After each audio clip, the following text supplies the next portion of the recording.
અગર તમારા પણ બેબીને છાતીમાં કફ ભરાઈ રહે ને તો આ નુસ્ખો જરૂરથી ટ્રાય કરજો.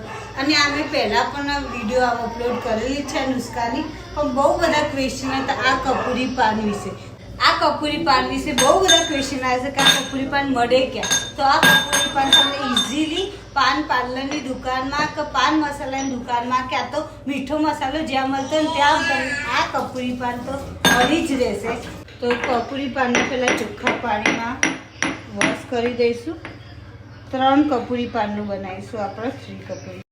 આ કપૂરી પાન મેં વોશ કરીને એકદમ ક્લીન કપડાથી ક્લીન કરી દીધા છે. પછી આ રીતના તવી ગરમ કરવા મૂકવાની, થોડા સ્લાઇસ અને ગરમ કરવાના.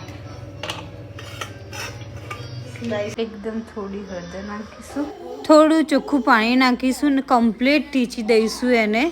અને કમ્પ્લીટ આ રીતના ટીચાઈ જાય એટલે હાથથી નીચોઈ દઈશું, એનો રસ નીકાળી દઈશું. આ મેજિક નુસ્ખો રેડી થઈ ગયો છે જો. અને આ તમારા બેબીને દિવસમાં 2 વખત આપશો ને તો એનો કફ ક્યાં ગાયબ થઈ જશે તમને ખબર જ નહીં પડે.